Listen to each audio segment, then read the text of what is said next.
Hello, Commanders, and welcome back to Elite Dangerous Return from Beagle Point. We are continuing on our way, trying to get from Beagle Point back to the bubble. For those of you who are just joining the series, we are still trying to work to try to get our mother-in-law's car replaced, so there is a GoFundMe down in the link. I have absolutely nothing to do with that. If you'd like to help her replace her car, that would be really great. She was hit by, or her car was hit by a hit and run, and she only had liability-only insurance, so none of us can really just buy her a car. We just need some help. So that's that. And then the other part is that if you're just joining us, the purpose of this series is to try to increase our exobiology rank up to the elite status, as well as make enough money to hopefully buy a fleet carrier and take our ships and everything like that out into the black. Maybe take a few people along with us if that becomes something that people are interested in trying to do. We have a sequence of operations that we typically do as we're on our way back. We'll hop into a system, as you can see. We'll pop the discovery scanner. And then once that's done, we'll do a fuel scooping operation to top off our tanks. And then we will go ahead and hop into the full spectrum system scanner to see if there are any high value planets. So we'll do that here in a second. Down at the bottom right, we are looking for Earth-like worlds, ammonia worlds, and water worlds. Let me get my full screen going here. There aren't any on in this system, and since there are more than 15 bodies, which is my kind of arbitrary limit for when I'll do an individual scan of everything in the system, we'll go ahead and just move on. So that's kind of the sequence of operations for what we're typically doing. I don't really have a specific topic of conversation that I intend to talk about for this particular episode. Maybe something will come to me if I babble long enough, but nothing has happened in my life.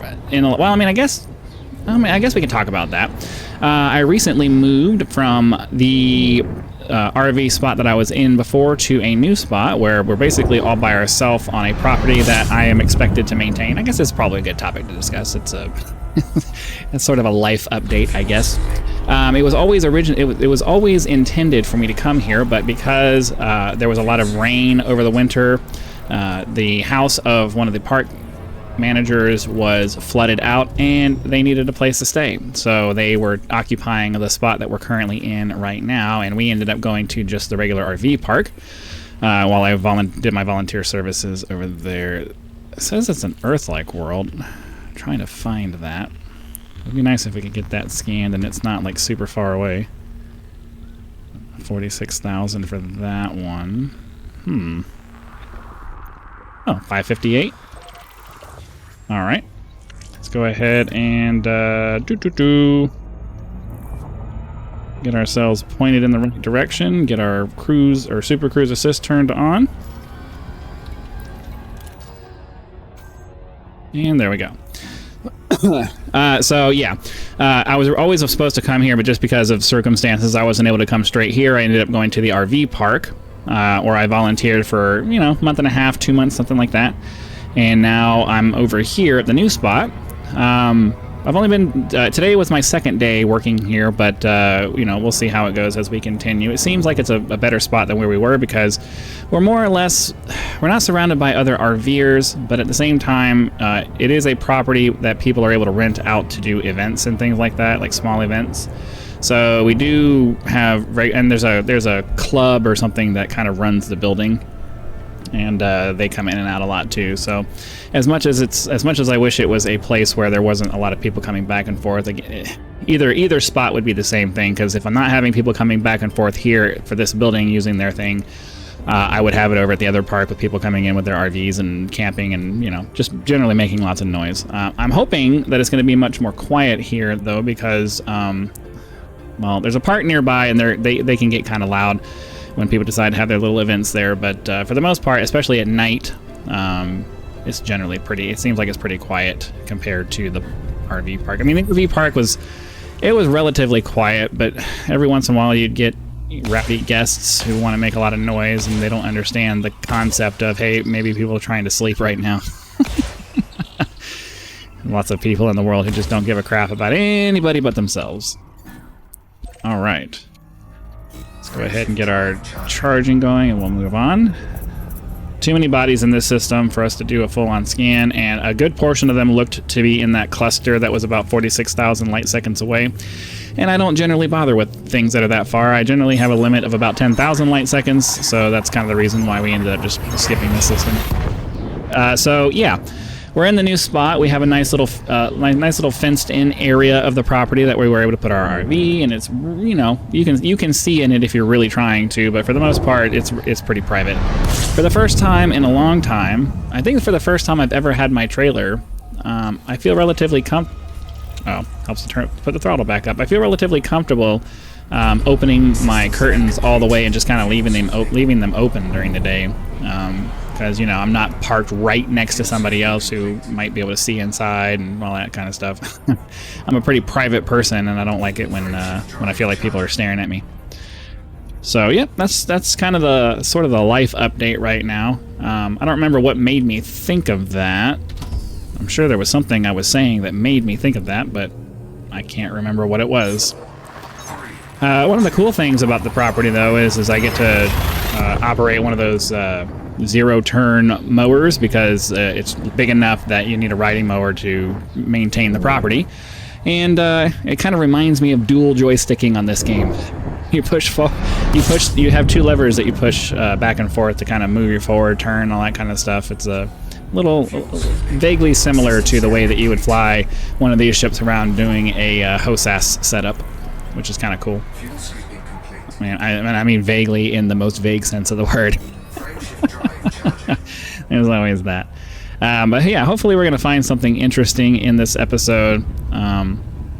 Yeah, nothing's come up. I mean, I guess that's what it was. I was saying I didn't really have a specific topic for this episode because nothing's come up. Nothing's come up that was like interesting that I wanted to talk about, and nothing's really happened in my personal life that I thought was worth like going into a deep dive on or anything. But you know, at least it was something. And it added a few minutes of dialogue to an otherwise rambly video about nothing. But with any luck, we'll find some decent biology, and we will be able to find something interesting to do while we're doing this. I'm always open to suggestions for topics of discussion. However, I am not going to talk about anything that's like super controversial, so, you know, politics, religion, things like that. I generally try to keep that out of my dialogue, just because I'm not interested in starting a bunch of drama on the internet. I think there's enough drama in the world as it is without us coming in and trying to stir up even more. I think most of us have better things to do with our time than get into big fights over topics that really don't matter. Okay, there's another one. Oh, it helps to shift the spectrum over to where it's telling me that it's going to be. Oh, is it behind? Oh, I was about to say it, but hopefully it's not behind. All right. No biology in this system, so we'll go ahead and move on to the next one.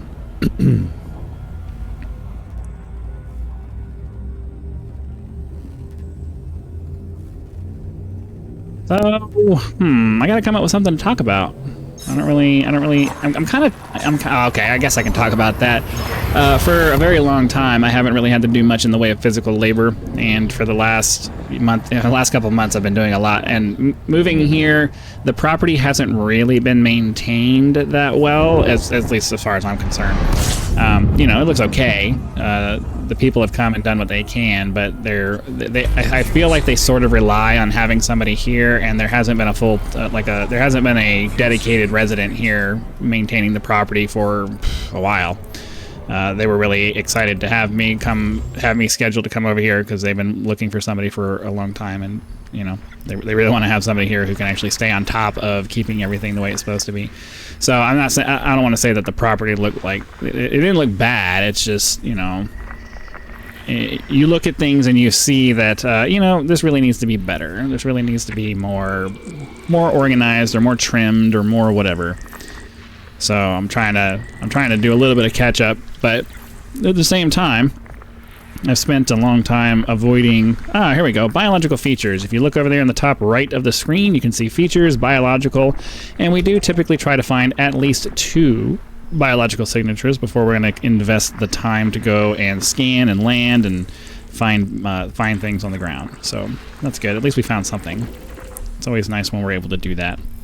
Let's go ahead and finish scanning the system, and then we'll head over there to that planet, scan what is likely going to be some kind of a fonticula, which are the big frozen mushrooms, because that was definitely an icy body. Okay, there we go. So we'll head over to this guy here. Down we go.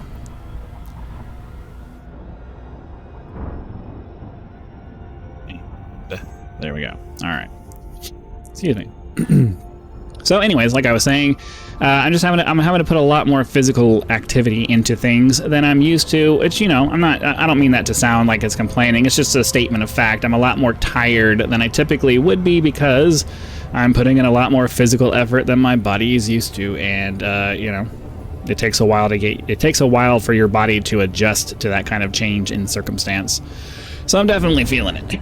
I'm definitely feeling it. Just a sense of being tired, and then also, you know, sore muscles and things like that, because, you know, having served a significant portion of my adult life, I mean, a little under half of it at this point, as a United States Marine, I have developed the muscle density and all of those physical characteristics that makes being able to do physical labor like this possible and much easier to get back into. But there's still always going to be a period of, you know, getting your body used to pushing and pulling and carrying and doing all of those things that, you know, physical jobs like this typically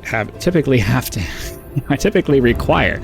I have the problem that you're going to have if you watch me on a regular basis, and I'm sure my regular viewers understand, my brain moves way faster than my mouth is capable of moving, and especially because I generally try to slow my speech down and lower the pitch of my voice and things like that, just to make it a little bit more pleasant to listen to.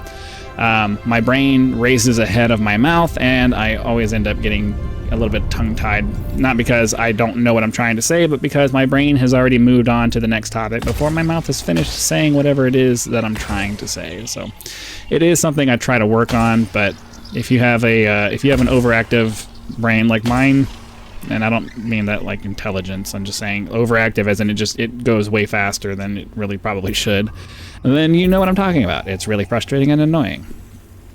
Probably more annoying than having to listen to somebody stumbling around trying to find the word that they're trying to do. Like I said, fonticula, that is what we found, so let's go ahead and get down there. We need to get our Super Cruise Assist turned off so that it doesn't auto-orbit us, and then we gotta find a nice place to land to find some mushrooms. So as we get closer, we should be able to see some textures that allow us to decide where we're going to try to put down. But it looks like this particular planet is probably going to be pretty rocky or pretty uneven, and like I don't see any large flat areas from what this is telling me. So I have a bad feeling that we're going to have a hard time finding places to put down, which kind of sucks because it's only fonticula. It's not going to be a lot of money. But we'll kind of come down over here and see what we can find. Yeah.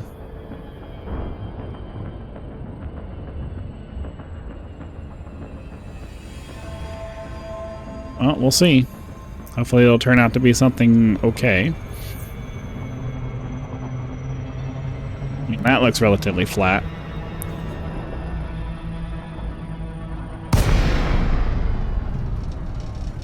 What? Really? Fortunately, this body is small enough that we were able to get down to the bottom before the glide failed, so I don't know, it's one of my gripes about this game, and if you've seen any of my other videos, you know what I'm talking about. There's a lot of fiddliness in this game that I feel is unnecessary and causes a lot of frustration when you're trying to play. You're just trying to play and enjoy the game. The ship should more or less fly itself with you just kind of guiding it where you want to go, but they seem to want you to manually do everything, and I really disagree with that philosophy, especially in a space game that is supposed to be super, super advanced.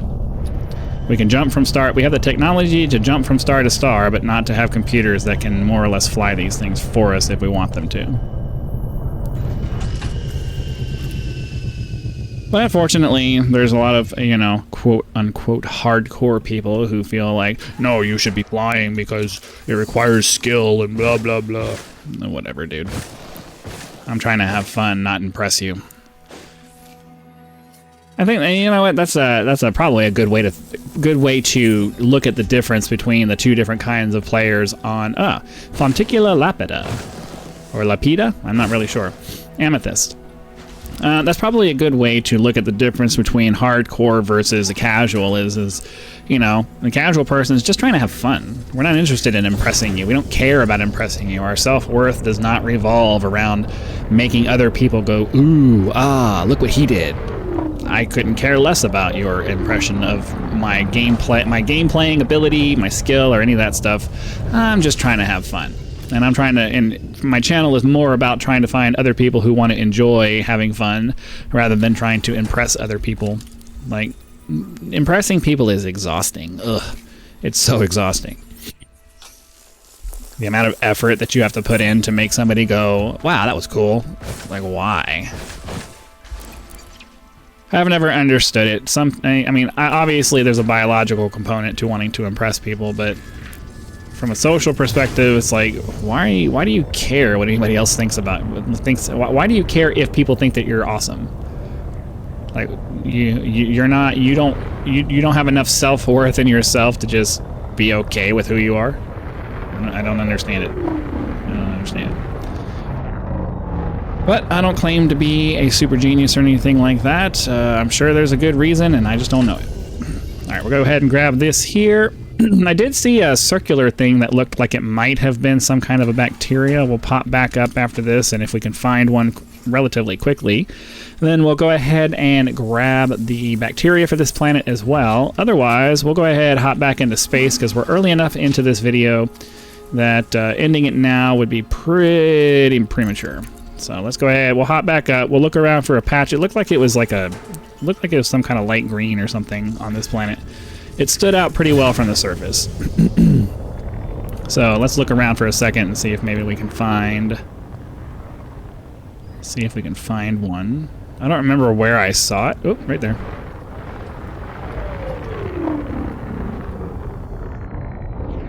So I had one viewer. Oops, wrong button. I had one viewer, as soon as I start talking about it, I start screwing up my flying. Because that's just the way that it works. I had one viewer who complimented me on the smoothness of my flying, and I just wanted to say I appreciate that. That comes with many years of practice, not just in this game, but in many other games. I personally don't feel like I'm that smooth, but if you thought so, then hey, cool. One of the things I've figured out about trying to slow down quickly is doing a kind of flip where you... Let's see if I can just kind of show you what I mean the next time we find one. It feels like to me, without you doing some kind of turning flight assist off thing, it seems to me that the best way to slow down is just kind of do this kind of flippy maneuver. And then come back down and land where you're trying to land. That seems to slow me down the fastest. I'm not sure why. Probably because it gets the most powerful thrust, your like main thruster, your engine thruster. It probably gets that to the rear as quickly as possible, and that slows you down. I would imagine that's probably why, but not 100% sure on that.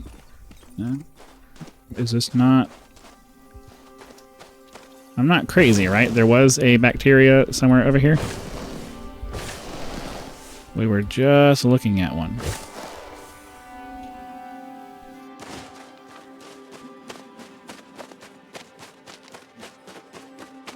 I'm confused.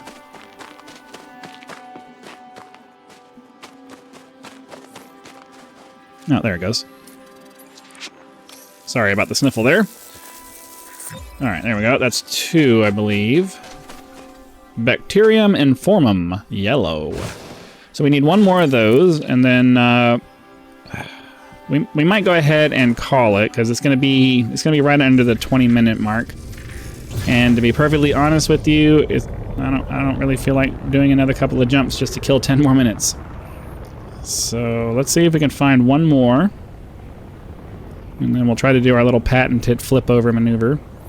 I think I might be a little too high. There we go.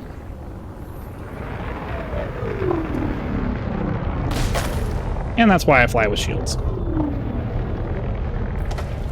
Alright, well, hopefully you guys had lots of fun. Be sure to click that like button if you did, so that the YouTube algorithm will know and send the video out to as many people as possible. If you're not a subscriber already, please consider doing that now, so that when the next video comes out, it will show up in your feed and you will be able to watch it as soon as it becomes available. Channel members do get early access to all of my content, so be sure to click that join button, check out the list of options available there, and decide if any of those are right for you. If you're not interested in a membership, you can always leave YouTube's version of a tip with that thanks button. Excuse me. Direct contributions such as these are greatly appreciated and a critical component to helping to turn this channel into a full-time gig, which is the dream. I'd also like to do another reminder for that GoFundMe for our mother-in-law's car. She really does need to get another vehicle, and every little bit helps. So again, thank you very much for your time. Hope you guys enjoyed the video and the conversation. Be sure to come back for the next one, and I'll see you then.